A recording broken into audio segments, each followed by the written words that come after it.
It started with blood. Not literal, but damn close. Her fingers were cracked from typing, her eyes bloodshot from too many 2 a.m. bug fixes, and her soul practically leaking out in burnt-out sighs and empty Red Bull cans. Jennifer had just pulled her fourth all-nighter that week, wrestling with a rogue sync error that would have tanked the demo for Infinia, the software she breathed into existence. The other engineers called it Marcus's brainchild in meetings. They knew the truth. Everyone did. Marcus Thorne couldn't code a hello world without a team of interns and 3 hours on Stack Overflow. She didn't complain, not out loud. She just did what she always did: fix everything, smile like she was grateful, and fade into the backdrop when the CEO swaggered into press conferences wearing the product like it was his tailored suit. Marcus called her mission critical in private, Jen when he wanted to seem relatable during board meetings, but never once had he said her full name on stage. Never once had he called her the architect. Now, suddenly, a live national interview was happening. CNN no less, some shiny morning show where the chairs are fake leather and everyone talks like they're on Xanax. Jennifer was buzzing. Finally, the world would see what she'd built. She assumed, naturally, Marcus would be the one in the spotlight, because Marcus always was. That is, until his assistant, with all the warmth of a DMV kiosk, told her she was doing the interview. At first, she thought it was a mistake. Maybe they meant she'd be prepping the talking points or shadowing him. But no, she was going live, alone, in front of millions. Marcus had decided it was a great growth moment. Translation: he didn't know how half the back end even worked and didn't want to get pantsed on national television. She didn't say no, how could she? Her entire career had been built on yes. Yes, I'll work weekends. Yes, I'll rewrite the documentation by Monday. Yes, I'll pretend I didn't see the intern crying after Marcus screamed at him for asking a question. But this time there was something different. This time her chest didn't tighten from dread, it swelled. If she could survive all those years in his shadow, she could handle 5 minutes in front of a camera. Oh, and by the way, if you're listening to this and enjoying the ride, do a girl a favor and hit that subscribe button. 97% of y'all just ghost these stories like my last situationship ghosted me, and I'm just trying to reach my first 10,000 subscribers without crying into a tub of frosting. You clicking that button? That's my version of getting a gold star in this emotional third-grade classroom called life. Anyway, back to Jennifer. The days leading up to the interview were a blur of corporate prep sessions, media training boot camps, and endless back and forth with the PR team, who edited her every word until it sounded like she was pitching a toaster instead of a revolutionary project management suite. Don't say game changer, it's cliché, they'd say, then replace it with disruptive synergy like that wasn't verbal flatulence. Jennifer kept quiet through it all. She memorized the script. She practiced smiling in the mirror until her jaw locked up. She reminded herself this was her moment, even if it came wrapped in Marcus's strings. But even as she recited their lines, she made a secret vow. If the opportunity opened, even a crack, she'd slip something real through it. A single, honest sentence about the work she did. A name drop for her team. Anything to remind the world that there were humans behind the machine.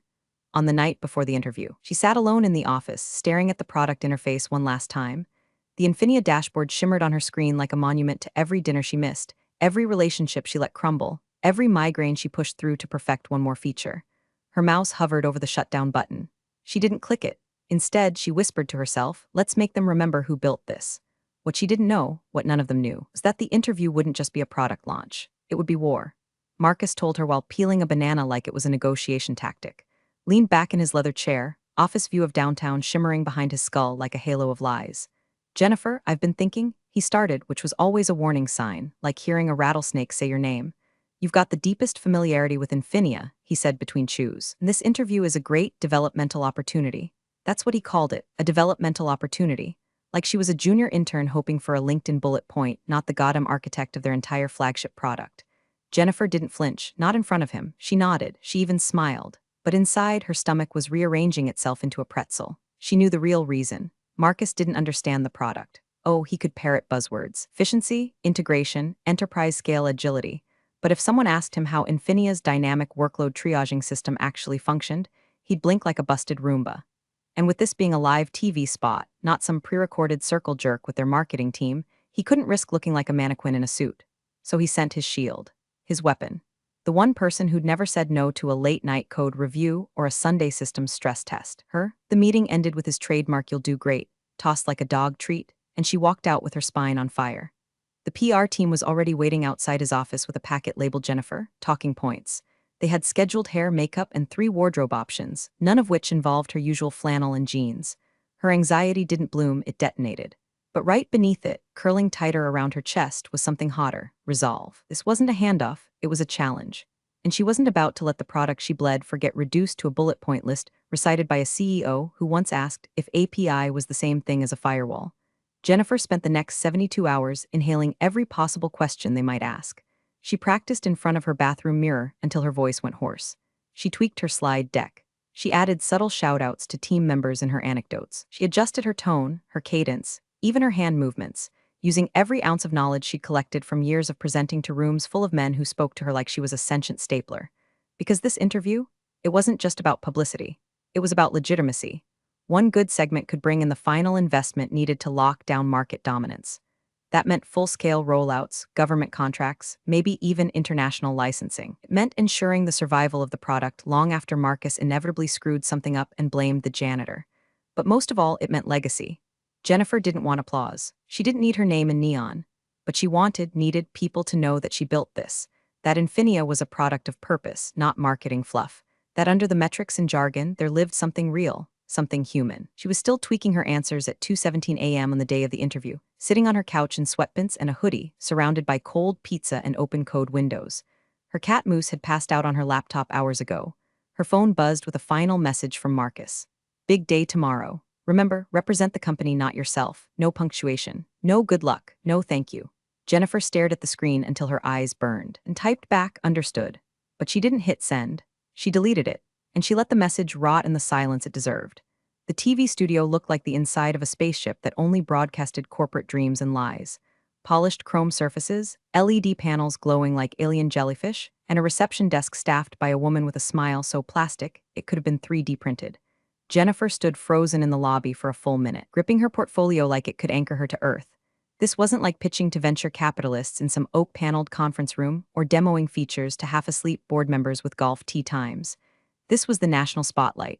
Live, unscripted, millions of eyeballs, including, presumably, her parents, her college professors, and every ex-boyfriend who told her she wasn't built for leadership. Production assistant with the urgency of a caffeinated squirrel swept her into motion, rattling off a stream of jargon she barely processed. Green room, makeup, countdown, mic check. Don't look directly into the camera unless prompted. The earpiece came next. Cold plastic shoved into her ear canal like a corporate parasite, followed immediately by Marcus's voice. Smug, nasal, and just a decibel too loud. Jennifer, he said, drawing out her name like he was already disappointed. Good, you're on site. Quick reminder, stick to the script. You are here to make the company look good, not yourself. Got it? She blinked at her reflection in the makeup mirror. They'd covered her stress acne, softened the bags under her eyes, and powdered her face until she barely recognized herself. She looked like the idea of a tech executive, polished, safe, corporate. But the woman inside still had chewed nails and a jaw clenched tight enough to crack molars. I got it, she said. Her voice sounded like it belonged to someone else. I mean it, Marcus continued, not letting up. This isn't about your journey. No passion projects. No as a woman in tech detours. Mention the cloud rollout, the international partnerships, the scalability of the stack. No hero stories. Understood? She didn't answer, because what could she say? That her stomach was curling into knots? That her imposter syndrome had woken up early and was now screaming in Morse code? That she had just realized her entire future was balanced on a wire stretched between two skyscrapers, and Marcus was shaking the damn thing? The producer called a 5-minute countdown. Jennifer was escorted onto the set, where the air was 10 degrees too cold and smelled faintly of burnt coffee and high stakes. The host, Sarah Whitmore, offered a warm handshake and a practiced smile, but her eyes were sharp. Calculating, the kind of journalist who could skin a politician in 5 words or less. Jennifer felt seen, too seen. She sat in the chair, straightened her blazer, and tried to remember her posture training. Chin slightly down, eyes steady, hands loose, no fidgeting. Her knees bounced anyway, betraying her. Marcus's voice returned. One more thing, don't improvise, you're not charming enough to wing it. Jennifer blinked. Something sharp shifted inside her, hurt, yes, but also something cleaner, meaner, like the tip of a blade being sharpened against stone. He said it like a joke, but he meant it. He always did, and the worst part, she'd let him get away with it for years. Lights shifted. A red tally light snapped on above the main camera. The sound engineer gave her a thumbs up. And just like that, the show began. The music played. Sarah turned toward her with a wide, camera-friendly smile. Welcome back. This morning we're joined by Jennifer Lin, Senior Product Manager at Innovate Inc., here to talk about the company's newest offering, Infinia, which some are already calling a potential game-changer for productivity software. Jennifer smiled back, her lips moving automatically. But inside a storm was brewing, and she had just stepped into the eye. The first question landed like a snowball to the face. So Jennifer, Sarah began. Legs crossed like a queen on Judgment Day. What is Infinia, and why should the average team manager care? Jennifer's mouth dried up like a sandbox in July. Her rehearsed answer flashed across her brain like PowerPoint slides, but instead of speaking, she stalled. Froze 1 second, too. Her silence stretched long enough for panic to start picking the lock on her ribs. Then her lips moved. Infinia is a lot of things, but most importantly, it's the tool I wish I had 10 years ago when I was leading a 5-person team and juggling 6 roles. Sarah tilted her head. Not the script, but interesting. It's built for the middle. Not the executives with 20 dashboards, not the interns buried in spreadsheets, but the people in between who actually hold the house up. There it was. Jennifer heard herself saying it and couldn't believe it was coming out smooth, natural, like she was finally speaking the language she was born fluent in. The nerves didn't vanish, but they started playing background music instead of hijacking the whole show. Sarah nodded, eyes gleaming. Can you give an example? Sure, Jennifer said, sitting a little taller. Let's say you've got a content team, a dev team, and a client breathing down your neck, and everyone's operating in different time zones and nobody knows who's waiting on what. Normally, that's just chaos with a calendar app. With Infinia, it's one glance, one dashboard. It's like turning your project into a subway map. You can see every train, where it's headed, and where there's about to be a pileup. That got a small smile. Even the cameraman's head tilted in interest. She kept going. Something cracked open inside her, something old and eager. She started talking not just like a product manager, but like a believer. She used metaphors, jokes. She even name-dropped her old mentor, Gina, who once color-coded an entire rollout with sticky notes and nicotine gum. Every time she deviated from the talking points, like describing the UI as cleaner than my ex's conscience, she braced for Marcus's voice in her ear. But it never came. The earpiece stayed quiet. For the first time in years, she spoke without supervision. And it felt intoxicating, like walking barefoot across hot coals and realizing you're fireproof. Sarah leaned in. Sounds like this project is very personal for you. Jennifer exhaled softly. It is. I've spent the last 4 years building this. We've missed birthdays, anniversaries, and a lot of sleep. But we did it because we knew it could help people. The word we slipped out naturally. She didn't say I. She never said I, not because she didn't want to. Because she knew how Marcus operated. Any I that wasn't attached to him was a threat. But in that moment, she wasn't thinking about him. She was thinking about her team.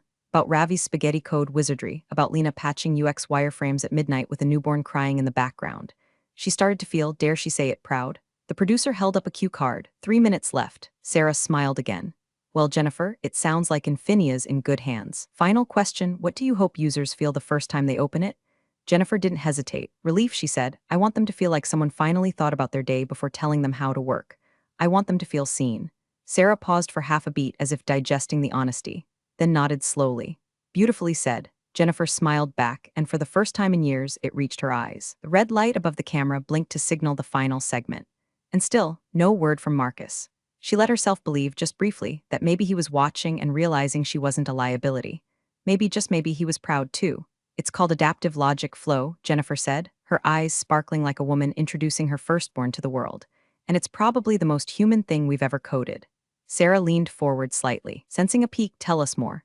Jennifer didn't even need the prompt. She was already there, already soaring.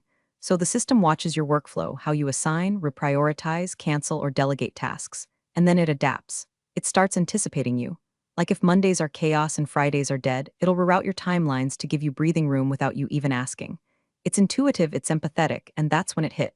A sharp, cruel voice crackling into her right ear, slicing through her momentum like a scalpel dipped in vinegar. You're making it about you?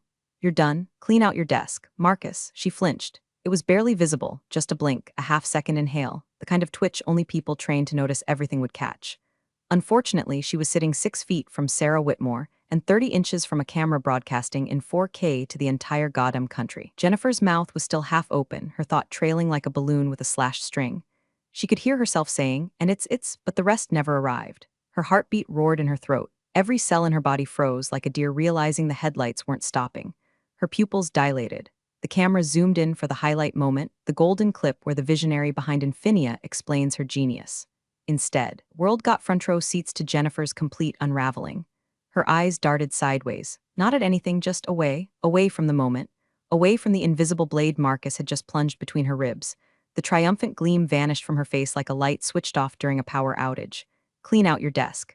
The sentence echoed. It wasn't a metaphor. It wasn't a warning. It was a sentence, a judgment. Corporate execution whispered through a $29 earpiece during what was supposed to be the biggest moment of her career. And he'd done it live, on purpose. Jennifer sat perfectly still, even as her body screamed to run, to cry, to scream "how dare you" into the camera like some Greek tragedy heroine. But she didn't, because that's not how you're allowed to break when you're a woman in tech. You break quietly. neatly, preferably in a restroom stall or in your car in the parking garage. Jennifer? Sarah said gently, her voice lowering. That did it. Jennifer snapped back into her body, lips pressing into a tight line.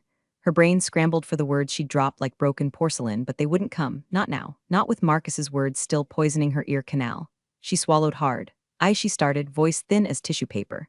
I'm sorry, I just lost my place for a second. Sarah's expression changed fractionally, from interviewer to human. She nodded slowly and adjusted in her seat, turning slightly toward the camera, giving Jennifer a breath, a space, a lifeline. But the damage was done. Millions of people just watched a star dim in real time, saw a confident woman transformed into something raw and uncertain. And Jennifer knew that's exactly what Marcus wanted. He couldn't let her shine, not unsupervised, not unscripted, not visible, and so in front of the world he silenced her. With 7 words. She sat there, her palms sweating, her mouth dry, pretending everything was fine while the wreckage inside her piled up. And somewhere, in a corner office 3 floors above hers, a man in a designer suit probably leaned back in his ergonomic chair and smiled. Sarah Whitmore had interviewed presidents, war veterans, and oil execs slicker than Teflon in a rainstorm, but the look on Jennifer's face, that glassy, haunted stare, that was something else, that was real. Not nerves, not stage fright. It was the look of someone who had just been stabbed mid-sentence and told to smile through it. She pivoted instantly. Gone was the upbeat tempo of the tech segment. Gone was the rehearsed banter and the cue cards in the producer's hand. Sarah leaned in just slightly, lowering her voice so subtly it felt like a whisper across a bar booth. It seems, she said carefully, there's a bigger story here. A pause. Then the words that would crack everything open tell us. Jennifer didn't move, the air around her felt thick, electric. The silence was deafening, every person in the studio held their breath, the crew frozen behind cameras and monitors like statues caught mid-blink. Inside Jennifer's chest, humiliation thrashed like a feral animal, chewing its way through her ribs. But beneath that, deep in her gut, another emotion had ignited, one far more dangerous. Rage, not the messy, screaming kind, the cold, sharp kind, the kind that didn't melt down it planned, it remembered. She thought of the late nights, the missed birthdays, the migraines, the time she had walked Marcus through a basic integration at 3 a.m. because he didn't understand what a webhook was and blamed the system crash on rogue data. She thought of every team member whose contributions were erased, every young woman who joined the company bright-eyed and left hollow. She thought of the time Marcus stood at a tech conference stage and called her Jennifer Lynn, or is it Lynn? My bad, while taking credit for her feature. And now this, fired like a dog in public, on air, in a whisper meant to erase her. Jennifer took a deep breath, her shoulders straightened, and she looked directly into the camera. Yes, she said, her voice didn't shake, it rang. Yes, there is, the studio was silent. Even Sarah's eyebrows lifted a fraction. My name is Jennifer Lynn. I was the lead developer of Infinia. I wrote the architecture. I designed the adaptive logic. My team built every single feature you just heard about. A pause. Jennifer's hands trembled just slightly, but she didn't stop. Couldn't, and I was just fired. Live on your show, by the CEO of my company. Gasps didn't echo in studios. The soundproofing swallowed everything, but you could feel it. Crew shifting, the ripple moving through earpieces to the control room. Producers scrambling to decide whether to cut or lean in. Sarah didn't blink. She kept her eyes locked on Jennifer. Do you want to keep going? Jennifer nodded slowly. Yes, I do. The producer offstage made a cutting gesture, rapid. But Sarah didn't move. She sat perfectly still, the corners of her mouth twitching in what might have been the birth of a smirk. She smelled a story, a big one. Jennifer swallowed, heat rising in her chest. I have nothing left to lose, she said. And just like that, a new path appeared before her. Not lit, not smooth, but real. She was no longer a corporate pawn. She was the whistleblower, the one who didn't break in private but burned in public. And for the first time in her entire career, her story belonged to her. The moment the segment cut, the room snapped into chaos. Producers swarmed like ants on a dropped popsicle, earpieces screaming, hands waving, someone yelling get legal on the line. While Sarah stood completely still, her microphone still hot, her expression unreadable. Jennifer just sat there, blinking like she'd been tossed from a moving train. Cut to commercial, someone barked. The screen above her head went dark. Sarah turned to her with a voice like velvet over steel. That took guts. Jennifer nodded, her ears ringing, her throat raw. Her hands, now resting in her lap, felt foreign, like they belonged to someone else, someone dangerous, someone who had just lit a corporate fuse and walked away without flinching. A production assistant tried to usher her offstage. She stood on autopilot. Her heels felt too high, her skin too tight, like she was wearing the life of someone else and it didn't fit anymore. By the time she reached the studio lobby, her phone was vibrating nonstop. 37 unread texts, 12 missed calls, notifications stacked like a digital avalanche.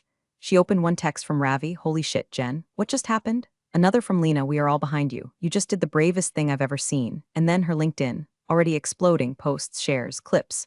One tagged her with the caption, woman fires back, lead dev fired live for telling the truth. A 7-second video of her declaration had already hit 200,000 views. By the time she reached the sidewalk, it was pushing 500,000. She was a trending hashtag before she even reached the Uber queue. She stood on the curb, watching the city blur around her. The air felt different now, less oxygen, more consequence. Her phone buzzed again, this time from an unknown number. No name, just the message, your badge access has been revoked. HR will be in touch. A second message followed, per your NDA. Any further disclosure may result in legal action. No salutation, no signature. Jennifer looked at the words, then she screenshot them, saved them to a folder, and renamed it Evidence. By the time she got home, her work laptop had already shut itself down. VPN access denied. Cloud files inaccessible. Her Innovate Inc. email returned with an automated bounce. This account no longer exists. It hit her all at once. Not gently, not with mercy. Life she left that morning, the job, the identity, the illusion of security was gone. Wiped, redacted. She stood in her doorway, eyes scanning the familiar mess of her apartment, the dying succulents, the laundry still on the chair, the whiteboard filled with diagrams and late-night thoughts about product iterations that would never see light again. Jennifer didn't cry, she didn't throw things. She opened her laptop, her personal laptop, and started building her case. She pulled out her backup drive. She found every email Marcus ever CC'd her on and never read. Every presentation she ghostwrote that was signed with his name. Every Slack message where she'd been dismissed, condescended to, or straight up stolen from.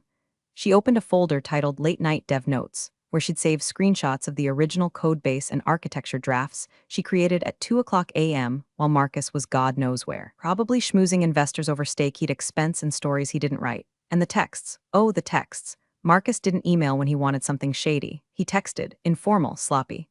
Can we bend this feature for the VC demo? Don't mention X, it'll freak out compliance. Can you remove credit from that dashboard before Monday? Board presentation. She pulled them all, labeled each. Dated every request. The silence of her apartment deepened as the hours passed. And Jennifer sat in the middle of it, lit only by the glow of her screen and the cold, methodical rhythm of someone who had lost everything, and realized she was finally free to burn it all down. Jennifer didn't sleep for 3 days. She didn't need to. She was running on something stronger than caffeine or cortisol, something colder, heavier, more precise. Revenge wasn't a fire anymore. It had become a clock. Every tick brought her closer to the detonation. The third morning, as her eyes burned and her inbox overflowed, a new message arrived. Subject line, we should talk. I know what Marcus did. The sender, Evelyn Vance. Jennifer stared at the name for a full minute. Evelyn was the CEO of Argent Systems, one of Innovate Inc.'s fiercest competitors. Silicon Valley royalty, the kind of woman who smiled through SEC audits and once launched a data product so airtight the Department of Defense tried to buy it off the books. Jennifer hesitated, then clicked. No recruiters, no PR fluff, just one line, not offering you a job. I'm offering you an exit strategy. They met the next day in a private lounge above a boutique hotel, where the windows overlooked the city like a judgment. Evelyn wore black on black and smelled like old money and scorched bridges. She didn't waste time. I hated Marcus before it was trendy, she said, swirling her espresso. He tanked a deal I had within NoTech 3 years ago by lying about your scalability numbers. And now he's stupid enough to fire the woman holding his entire product together, live on television? I couldn't have written a better gift. Jennifer blinked. You're not afraid of getting dragged into this. I want to get dragged into this, Evelyn replied. That man has violated 6 labor laws, 3 ethics codes, and God knows how many NDAs. You want to expose him? I can help you do it legally, loudly, and in a way that sticks. By nightfall, Jennifer had a legal team, not just lawyers, assassins in heels, contract specialists, NDA dismantlers, PR strategists who'd worked with whistleblowers and CEOs clawing back reputations from the underworld. Jennifer learned quickly. She learned how to phrase things for maximum protection, how to weaponize screenshots, how to plant her story with 3 different reporters without violating confidentiality. She was taught how to leak, not recklessly, but surgically. And that's when the second revelation hit. Buried in her old files, deep inside a legacy doc from the prototype days, she found a name she hadn't seen in years. Proposal based on H. Dalka's modular sandbox pitch. Dalka, Hannah Dalka, a brilliant systems designer Marcus fired 5 years ago. Rumor was she'd filed a harassment claim, then vanished. Jennifer had been an intern back then, too new to ask questions, too afraid to make waves. She looked deeper. Old Slack logs, archived emails, internal notes redlined by legal. The deeper she dug, the more the foundation cracked. Marcus hadn't just stolen her work. He'd built Infinia on stolen bones. Hannah's sandbox framework, Jennifer's adaptive logic, Lena's UX strategies, all wrapped in Marcus's name like wrapping paper around a stolen painting. Jennifer sat with that for a long time, then she called Evelyn. This isn't about credit anymore, she said. It's about justice and legacy. Good, Evelyn said, because I just booked you a follow-up. Prime time with Sarah Whitmore. Jennifer paused. You're ready? Evelyn added. Now burn the whole temple down. So Jennifer got ready. Not with PowerPoint decks or talking points, but with timestamps, contracts, emails, diagrams. Every stolen idea, every silenced voice, every manipulated number, every sleight of hand he used to rise. By the end of the week, she no longer looked like a product manager. She looked like a problem. Problem Marcus Thorne would never see coming until it was live and irreversible. The lights were hotter this time, brighter, hungrier, but Jennifer didn't flinch. She sat in the same seat as before, only now her posture wasn't nervous. It was deliberate, anchored. Her suit was sharper. Hair clean, pinned back, eyes forward. This wasn't the girl who blinked her way through betrayal. This was the woman who walked through the fire with a briefcase full of gasoline. Across from her, Sarah Whitmore offered a small nod, a private kind of respect. And then the countdown began again. 5, 4, 3, Sarah smiled into the lens. Good evening. Tonight we revisit a story that sparked national debate about ethics, ownership, and the human cost of innovation. You'll remember Jennifer Lynn, former product manager at Innovate Inc., whose sudden on-air firing 2 weeks ago ignited a firestorm. Joining us live via remote is Innovate Inc. As CEO, Marcus Thorne. Marcus, thank you for being here. On the monitor to Jennifer's left, Marcus appeared, oozing that practiced arrogance like a wet dog trailing cologne. His tie was too tight, his jaw clenched just enough to look rehearsed. Happy to clarify the company's position, he said, voice smoother than it had a right to be. Sarah nodded. Let's begin. The first 10 minutes were exactly what everyone expected. Marcus called the situation unfortunate. Jennifer misrepresented her role, claimed her allegations were deeply personal grievances inflated for attention. He smiled with his teeth but not his eyes. Jennifer waited. She let him dig the hole himself. When Sarah finally turned to her and said, Jennifer, how do you respond to Marcus's claims that your accusations are baseless? She exhaled once, opened her folder, and began to turn pages. Page 1, a side-by-side breakdown of Infinia's development timeline, with metadata logs showing her as the original creator of the adaptive logic system, 8 months before Marcus claimed he conceptualized it. Page 2, Slack messages from Marcus instructing her to remove attribution tags from demo decks. One message simply read, no one needs to see your name on this, just get it done. Page 3, a direct text from Marcus, timestamped 2:11 a.m. on a Sunday. Take your little ideas and put my initials on the repo. I'm not fighting the board about credit again. The screen behind her flickered to show each one as she spoke, her voice steady, clinical. The studio was dead quiet, save for the scratching sound of Marcus's career hitting the bottom of the ocean. And then she dropped the kill shot. I also built in a hidden backdoor feature to Infinia, an internal diagnostic tracer that tags every module by author during integration. It's invisible to end users but fully trackable. I activated it yesterday. She turned to the monitor. The code proves that over 86% of the functional core of Infinia was authored by myself and my team. Less than 3% came from Marcus Thorne, mostly branding. Marcus blinked, then stammered, then vanished, his feed suddenly cut due to technical difficulties. Sarah didn't even try to fake surprise, but Jennifer wasn't done. One last thing, she said, reaching for the final page. It was a printed email from 5 years ago from Hannah Dalka, dated 2 weeks before her unexplained departure. The subject line read, Sandbox Prototype Pitch Preliminary Design. Attached was the original framework, the one Marcus had discovered, the one Jennifer had unknowingly inherited and refined. This, Jennifer said, holding the email up, is where Infinia began, not in a boardroom, not in Marcus's head, but in a quiet corner of this company under a woman he silenced and erased. Sarah let the silence breathe. Then finally, what do you want now, Jennifer? Jennifer's eyes didn't waver. I want Innovate Inc. investigated. I want NDAs reconsidered. I want women who build empires to stop being treated like the scaffolding. And for you, Jennifer inhaled. Then let the truth land softly. I already won. I got my name back. The next morning, the SEC launched a formal inquiry. Marcus stepped down within the week. Innovate Inc.'s stock plummeted. Hannah Dalka's name trended alongside Jennifer's, and Sarah's follow-up segment became the most-watched tech journalism piece of the decade. Jennifer didn't go back to product management. She became something else, an advocate, a lightning rod, a woman with a flame-proof voice who'd walked through betrayal, lit a match, and dared the world to blink first. And this time, no one dared to look away. You're the real MVPs of the office jungle. Thanks for watching. Smash that subscribe button, or the coffee pot might just forget your next brew.